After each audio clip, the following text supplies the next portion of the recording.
Je vous explique, on vient d'arriver à la plage. Voilà, et ma petite Bubu, il lui est arrivé une grosse mésaventure ce matin. Après le petit déjeuner, elle a voulu me rejoindre. Elle n'avait pas ses chaussures et elle a marché sur une guêpe qui était déjà morte, mais elle s'est fait piquer le pied du coup. Donc beaucoup de pleurs pendant une demi-heure. Je lui ai enlevé avec une pince à épiler, je lui ai mis des glaçons. J'attendais de voir s'il y avait une réaction allergique ou pas. Finalement, heureusement, rien de tout ça, juste mal du coup. Et voilà, là ça va mieux. Du coup, on peut lui mettre ses petites chaussures. Je pense qu'elle va pouvoir remarcher.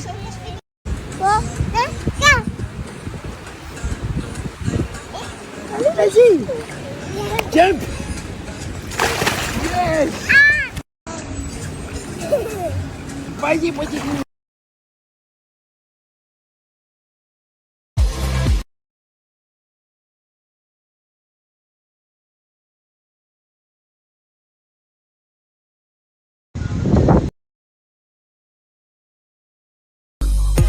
Alors ça fait plusieurs fois que je vois ce genre de commentaires, enfin pas aussi méchant, mais plusieurs fois on me demande oui Manon, pourquoi t'emmènes ta nanny avec toi en vacances? Alors il y a plusieurs points à voir à ce sujet là. Premier point, je pourrais emmener ma nanny et ne pas la filmer, comme je pourrais avoir des nannies à la maison à Dubaï et ne pas vous les filmer et vous dire que je n'en ai pas. Non, moi j'assume d'avoir la nanny de mes enfants, que ce soit à Dubaï ou en vacances. J'ai vraiment aucun problème pour la filmer tant que elle, ça la dérange pas du tout.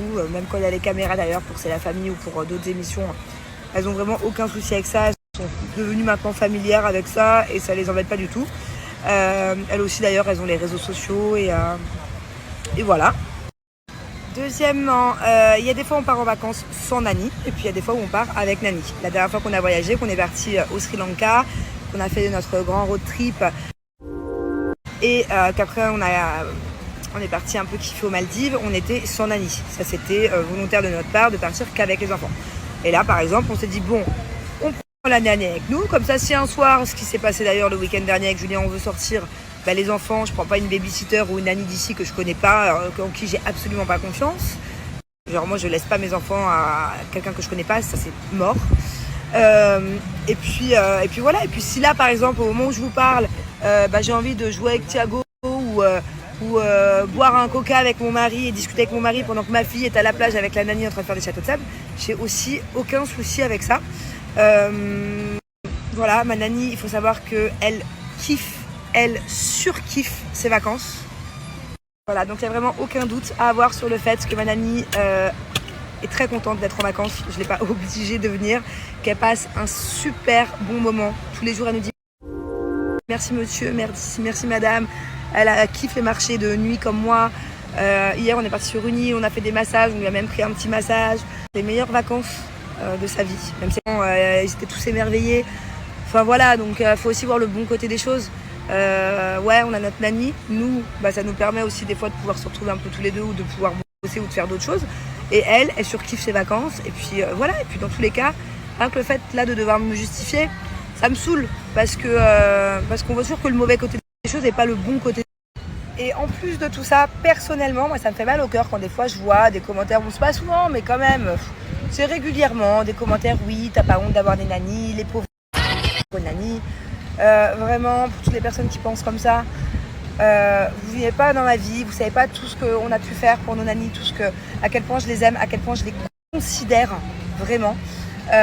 Surtout Barbara, qui est avec moi depuis des années, qui est à la maison. Où là, par exemple, Marie, c'est vraiment comme mes tatas, quoi.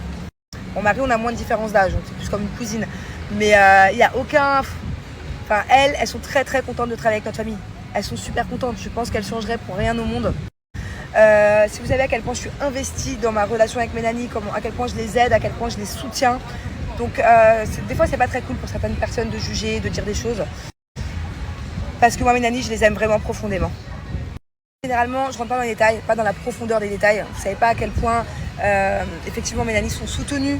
Moi, ma première nanny, quand je l'ai récupérée, elle avait un hamstring, ce qui veut dire que c'est un blocage au niveau du visa. C'est quelque chose de très compliqué, c'est quelque chose qui peut avoir des répercussions quand même assez graves. Elle peut être du coup renvoyée au pays, dans son pays, donc les Philippines, et ne plus jamais pouvoir revenir. être bloquée. Bon, c'est quand même quelque chose de très compliqué. Je me suis battue en justice pendant 1 an et demi pour lui enlever son hamstring. J'ai tout fait, que ce soit financièrement, que ce soit moralement. J'ai vraiment eu le moral au plus bas. Bonjour mon amour. J'ai eu le moral au plus bas quand c'était le cas pendant 1 an et demi. À me battre avec les avocats. Par la suite, j'ai une Annie qui a un cancer des seins. Donc oui mon amour, on va manger. Donc pareil, je me suis battue pendant 1 an avec elle, avec sa chimio, à tous les niveaux, au niveau des assurances, au niveau financier, au niveau moral, au niveau soutien. J'avais une boule d'angoisse pendant des mois. Le cancer du sein, je vous l'ai pas dit, je vous l'ai dit qu'il y a seulement 1 mois, une fois qu'elle avait enlevé son sein, l'ablation du sein. Et on est passé par des moments, enfin surtout elle, mais moi aussi parce que c'est quelqu'un que j'aime énormément. On est passé par des moments vraiment, vraiment compliqués moralement. Cet été, j'ai eu des gros downs, à la rentrée aussi. Toute la famille d'ailleurs, mais particulièrement moi qui suis très proche d'elle. J'en ai une autre qui a eu l'appendicite comme vous avez pu suivre, mais il y a eu quand même des complications, c'était pas facile. J'ai acheté une maison aussi à Barbara, aux Philippines, pour pas que ses enfants soient à la rue. Et je vous passe les détails. Là, je vous dis juste les grosses lignes pour que vous arrêtiez, pour certaines personnes, de me dire t'es pauvre Nani, t'as pas honte. Non, j'ai pas honte. Elles sont super bien avec moi et je suis super bien avec elles et on s'aime et on est une grande famille. Et voilà, en fait. Donc, merde. Voilà. Et oui, j'ai emmené ma Nani en vacances et on kiffe tous ensemble.